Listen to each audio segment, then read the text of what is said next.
section of ADDIE.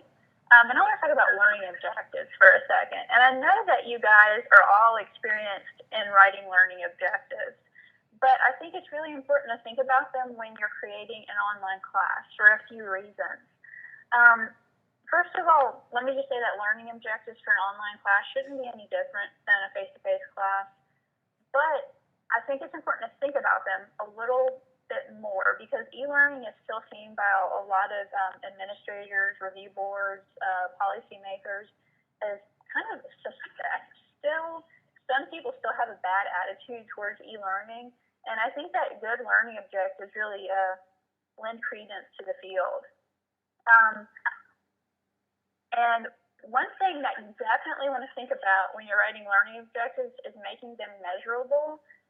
Administrators are crazy about measurable learning objectives right now, and this all goes back to different programs like Complete College Georgia. So when you're thinking about your learning objectives, in this or in face-to-face classes too, you can think about the Hey Dad approach. So if you write your learning objectives, and yeah, we'll have you're having a hula hoop contest, cool. Okay. When you're writing your learning objectives, you want to make sure that your dad can observe that learning objective. So if a dad can't watch you do something, then your learning objective needs to be altered. Okay, and let's look at a few. So which of these objectives pass the Hey Dad test? Take a couple of seconds to read these. And if you think that they pass, put your name next to the ones that you think pass.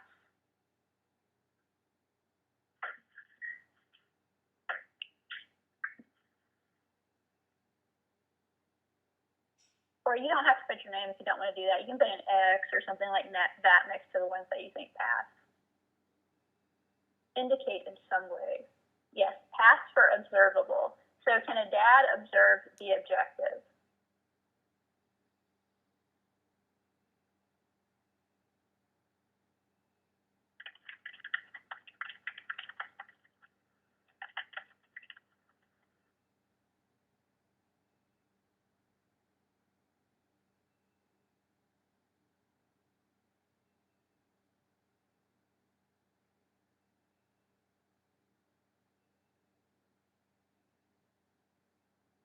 Okay, and it looks like most of you guys have responded.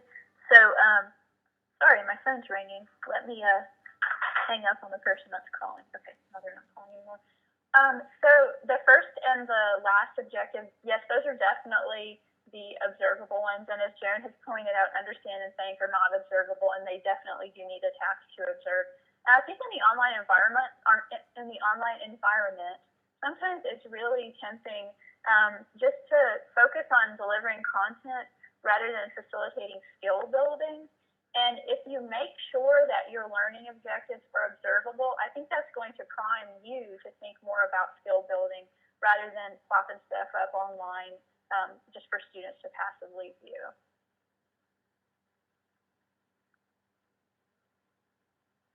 Okay, and while we're talking about learning objectives, I mentioned Gagne's taxonomy last week when we were looking at Bloom's, and I just wanted to quickly show you what it is. This is just one of dozens of alternatives to Bloom's. You don't have to use this. This is just the one that I personally use. And I like this one because, and this is something that you use to write learning objectives. I like this one because it has a wider variety of domains. So you can see that it has even one for physical skills, it has one for attitude, one for metacognitive skills. So it's pretty interesting. This one is good too because it has standard verbs for you to use when creating learning objectives. So whatever taxonomy you decide to use, it's always a good idea to glance at it when you're creating your first online class. I think it's a really good work aid. Okay, any questions or comments so far?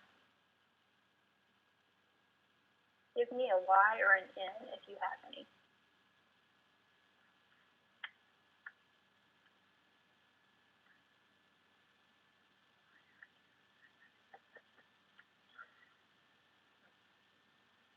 Okay, Barbara's going, she doesn't have any questions. Okay, And let's talk about the design phase. So these are